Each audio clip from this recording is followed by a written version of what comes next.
Bird Cuisine!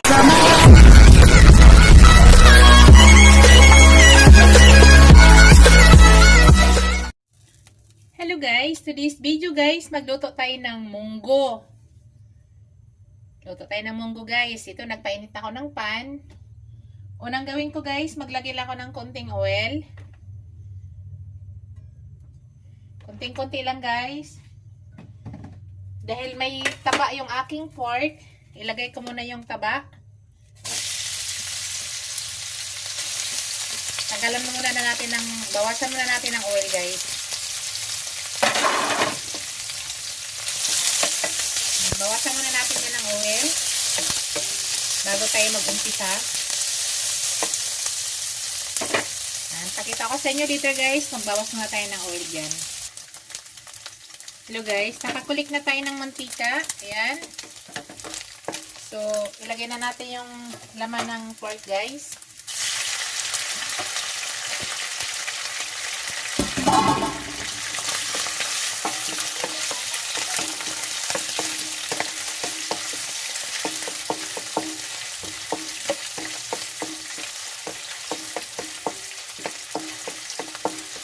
Meron sana, wala akong chicharong baboy guys eh. Lagyan ko sana ng chicharong baboy. Masarap kasi dapat may chicharong baboy. Napadala ko kasi lahat kay husband. Kaya wala akong stock.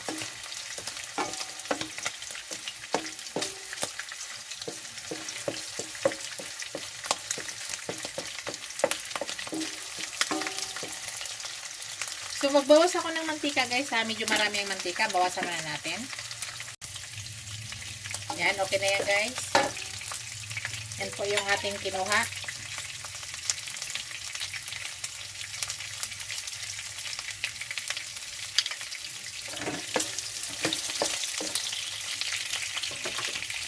So, ilagay ko na yung aking ginger. Luya. Okay. Mas gusto ko sa ano guys, isang munggong maraming luya. Yan pa.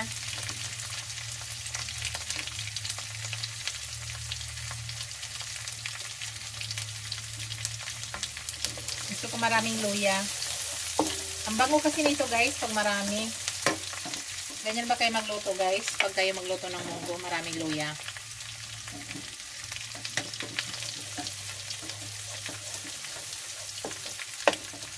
Tapos ilagay na natin ating sibuyas.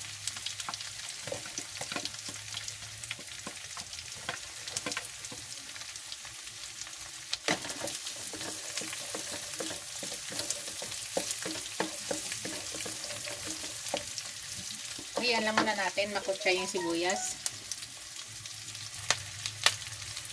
Lagay na natin yung ating bawang guys.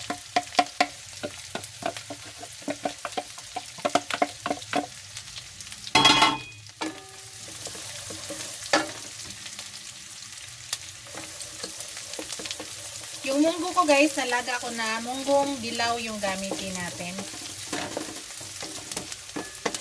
Tapos ang ilagay nating dahon, spinach.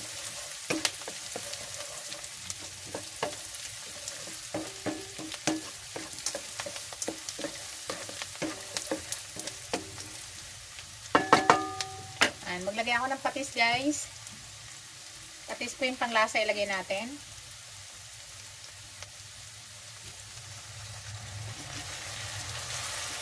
Maglagay ako ng ground black pepper. Mamaya mag-add tayo ng asin guys ha.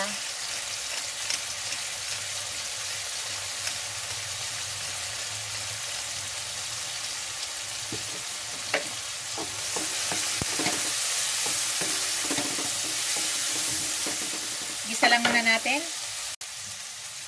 Ngayon guys, ilagay na natin yung ating munggo. Yan po yung munggo ko guys.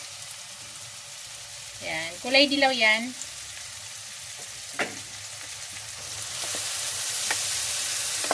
Gusto nyo ba dadurog yung munggo guys? Nasa inyo kung durugin nyo. Ako gusto ko hindi masyado durog. Ayaw ko na masyadong durog guys. Gusto ko nakakain-kain ko pa.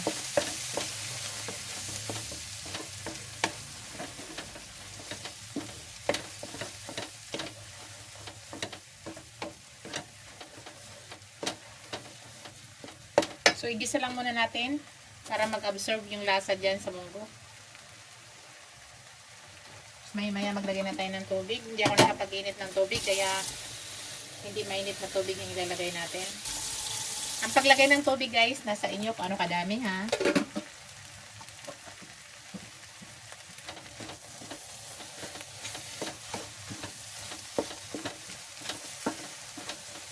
Masarap nito, guys, kung may chicharong baboy kayo. Wala akong chicharon eh. Tapos wala rin akong hipon. Kaya kulang-kulang yan. Okay lang, guys. Pangkain lang yan namin.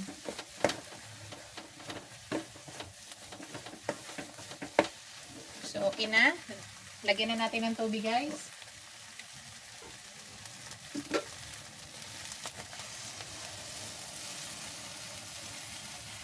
Gusto ko, ganyan lang kadami. Pero nasa inyo, guys, kung damihan nyo pa. Kasi sinisip-sip niya to, ha. Mag-absorb pa ang ano nito. So, magre-reduce pa yung sabaw nito.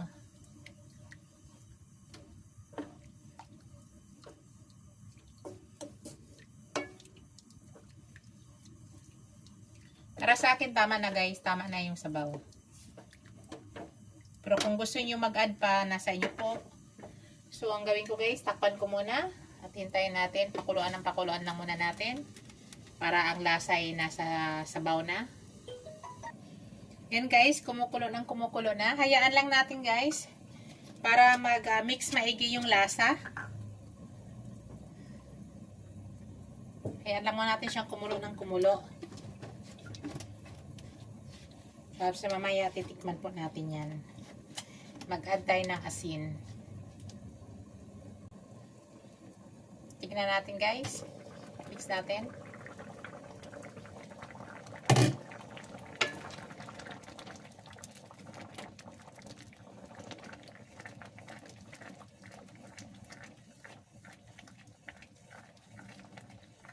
Kaya natin pinapakulo ng pinapakulo para yung lasa nasa kanyang sauce na.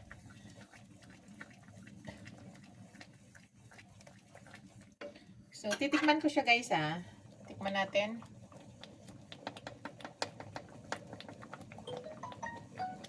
Kasi yung pork natin, malambot na yan.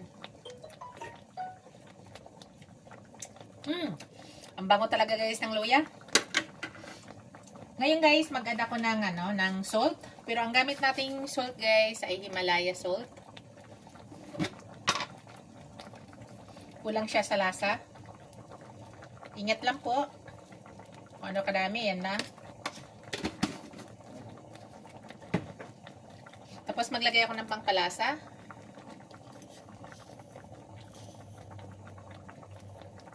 Wala kasi akong yung shrimp nga cubes. Shrimp sa nga cubes na naglagay ko. Ay, wala rin ako. Hindi kasi ako masyado nag-stock niyan, guys. Kasi yung dahil nasira. Bira kasi ako gumagamit. Talagang shrimp ang ginagamit ko. Kaya hindi po ako masyado nag-stock ng mga cubes na shrimp. Kasi nakaraan, inambag lang sa ref eh. Kasi ang ginagamit ko talaga is fresh na shrimp. Pero kung wala talaga, yun ang ginagamit ko. Kaso lang bihira lang yan. Wala kasi akong stock ngayon na shrimp dito. So, tikman natin, guys. Ang bango ng luya, guys. Grabe. Tama na sa lasa, guys. Grabing amoy ng luya, guys. Luto na yung ating yung ating pork. Shoutout pala sa aking mga channel members, sa aking mga subscribers, viewers, silent viewers. Maraming salamat, guys, sa walang sawang suporta sa aking channel.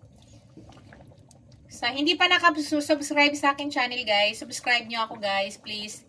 Beef Cuisine Vlog. Yan, yum.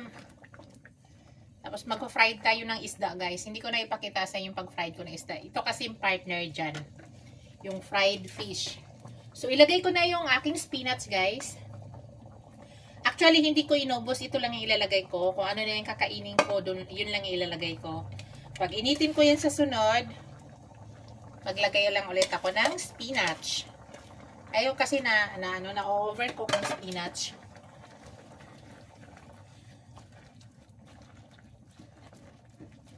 Pwede rin kayo maglagay ng dahon ng ano guys, talbos ng talbos ng ampalaya.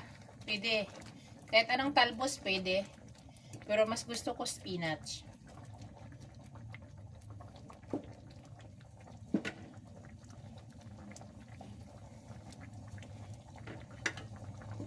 Ayaw ko kasi na overcook ang spinach, kaya patayin ko na yung apoy. Yan na po yung aking finished product, guys. Thank you for watching. Don't forget to like, comment, share, and subscribe to my channel. See you in my next video, guys. God bless us all. Bye! Ingat po lahat.